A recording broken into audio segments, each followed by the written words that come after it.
it's Gail. I'm back again, talking about air and earth. I nearly said fire there.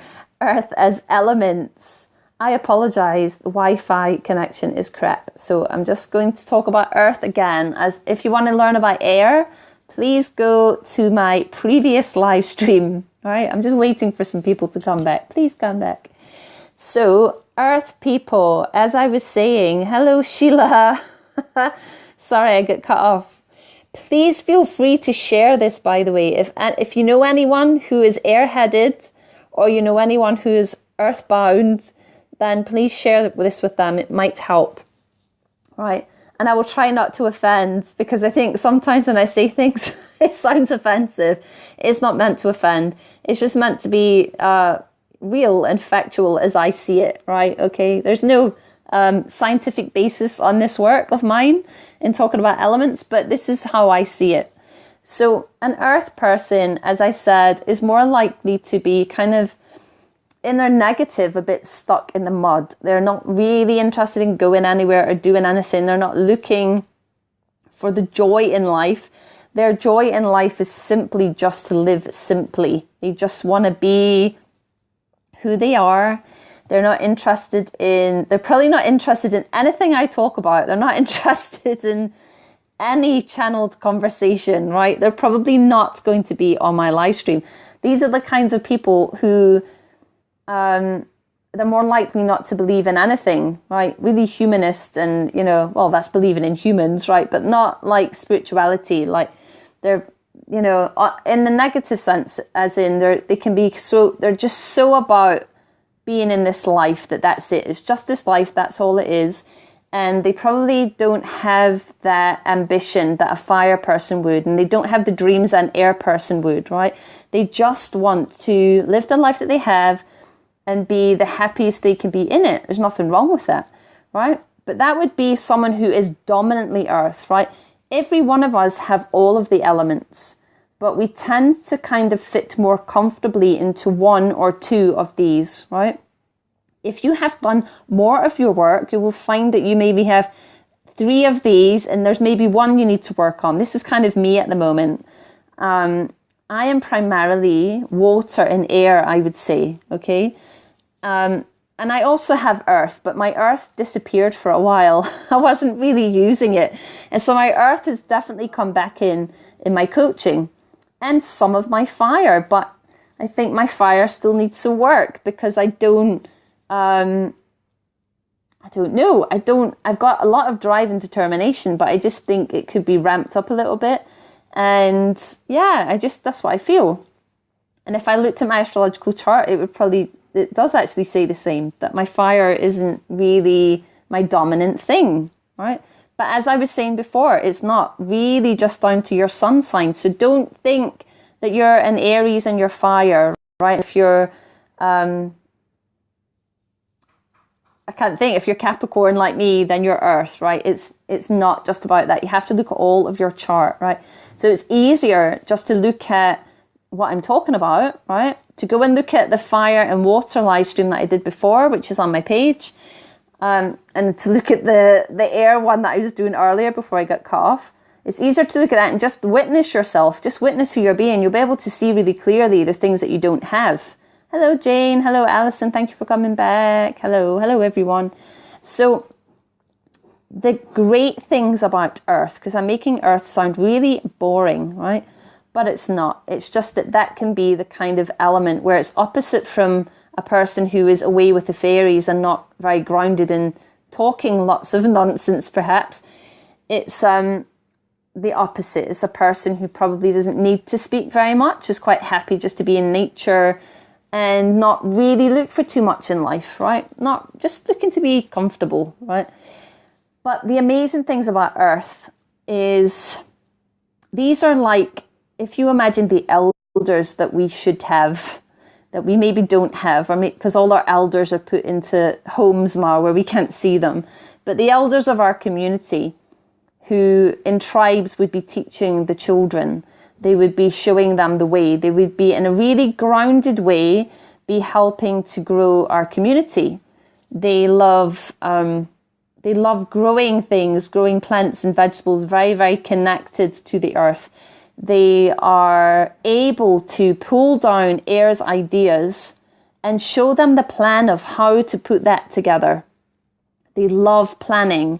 They love analytics, right? They love spreadsheets and things like that. Things that probably many of us hate, but they're really good at it. They're really good at seeing the lay of the land. And they're very good at holding space for people, right? I would say that I have one of those qualities where I'm very good at holding space for a person. They're amazing listeners. They're quite happy to listen to people. And when they listen really deeply. So they're able to really feel. When an earth person is in their best place, they're able to really feel into the depths of a person and really connect with them in a true authenticity, right? Similarly to water. Water people are the great feelers, primarily. They feel everyone's stuff. This is a typical empath. But an earth person does it more in a way where it can be, they might be a little bit blunt with their message. Like a water person would probably be more careful in how they give the message. They deliver the message to anyone who needed help. An earth person is willing to kick you up the arse. They're willing to literally say, that's not how it works. I'm sorry. This is what you've done. This is what you need to do. Right? Get rid of that guy. Get rid of that girl. Right? Or you just didn't show up, man. You didn't show up. And this is how you have to show up to make it work. Right? You're not doing your due diligence. You're not laying your foundations. You have to lay the foundations. This is how you do it. You go from A to B to C to D. Right? That's the earth person. The earth person will map shit out for you. And it will call you out. Earth person will call you out. When you are daydreaming like earth and you're not doing anything, right? They're going to be the ones who are blunt. And they do it with love. I'm not saying they do it to be arseholes. It's not that. Right? Even though, arseholes at the bottom. Sorry. That's not what I'm talking about. I'm just saying that earth people are, like, I would say Glaswegians are very earth. Glasgow people are really earthy. They're like, if you're a true Glasgow person, you're like, you're sort of quite happy to do what you do. You quite love the city. You quite love it. You love the city. You like Scottish people. You love Scotland. You're quite patriotic, right? And your ideas aren't too highfalutin, right? So that would be a downside in my opinion. Whereas there's a lot of people here will have capped themselves. I think a lot of people in cities and towns where there was poverty for a long, long, long time tend to cap themselves. But it means that they're really very grounded and they're super real people, right? Super real people. Like, they're not going to take any bullshit. They don't like people that talk up themselves, they don't like that. They probably wouldn't like my weird half English Scottish accent that I do at the moment. They're just like real people. They just, and they'll tell you what like it is. And, they're not likely to be really striving to have say it's like some entrepreneurial business, right? They might be an entrepreneur, but they're quite happy with what they do. They might have a couple of businesses or whatever. They're quite happy with that. They're not really looking to make millions. They're not looking to take on the world like a fire person would, right? And they're definitely not looking to dream about it and not take any steps. Like, Earth is all about the steps, all about the foundation, right? They could probably spend too long building the foundation just to make sure it's right? They can be perfectionists. Right, so let's pull that out. Earth people can be blunt, but they can also be perfectionist, where they're like, it has to be so perfect. This building that they have, or this thing that they want to create, that they keep sort of, doing that thing, and it just goes on for years. I mean, they're still doing it. It's not like an air person who's just dreaming about it and never doing it. They can be perfectionists as well. They can be so perfectionist because the dream is so amazing that if they try and pull it into the 3D, it's not going to be quite as good. But an earth person is perfectionist in the detail, right? It's the detail of it. That's the difference. And an air person really needs to actually learn to be more an earth person really needs to learn to be more air and dream a little bit more. Widen their horizon, widen their view. Listen to some information that could pop that bubble of like everything is just okay. Who wants to live just okay, right? Fire doesn't just want to live okay. It wants to live in, immense passion about life, right? Water wants to live in interconnectedness with all. We're all one, right? Air wants to live in the dream, right? So earth needs a little bit of the other elements, right? It needs a little bit more purpose. It needs a little bit more passion. It needs a little bit more ideas, creativity, right? Definitely needs to reconnect to inner child, because earth people, you usually find, are from a very old paradigm where people were told that once you become an adult, you just do adult stuff. Earth people ain't the ones doing cartwheels down the street, and they're definitely not going to Morning Gloryville. If none of you know what Morning Gloryville is, you're missing out, right? They're not the ones that are going to don like unicorn horns and dance about to music first thing in the morning and eat raw chocolate. That's not them. They're much more likely to be getting out of bed early in the morning and going doing their job, and that's it. And coming home and making their food and, watching TV. That's it. They're not looking for the fun. Earth people, if you ain't being fun, you need to go and find some fun friends to show you a good time. Don't be a stick in the mud, okay? Just going to look back at some of you, what you're saying. Alison says, how do we find out where we are at? I am Taurian, but I dream and have loads of ideas. Mostly I input, but can be a bit lazy in my approach. Well, this is what I'm saying about, you can look at your chart, right? But it doesn't always tell you exactly what you're being, because say, for example, I am Capricorn, but I didn't present as an earth person. I do have that, but for a long time, that really wasn't my dominant trait. I was being very water, very feeling emotional, feeling other people's emotions. Didn't know what to do with my emotions. Very air, lots of ideas, but I couldn't ground them, right? I was a singer for a long time. It's great, loads of air, get to sing, get to be music, get to be creative.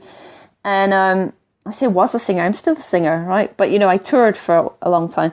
And so there's that thing of you have to really just look at the elements. You can go and look at your chart, but it won't tell you everything, right? It won't tell you all of that. I'll maybe do something on astrology in my group, Alison. I don't know if you're in there. If you're not in my group, please join my soul circle. If you look up groups on Facebook, so facebook.com/groups/your soul revealed, go there and join now, because I will be sharing more in there.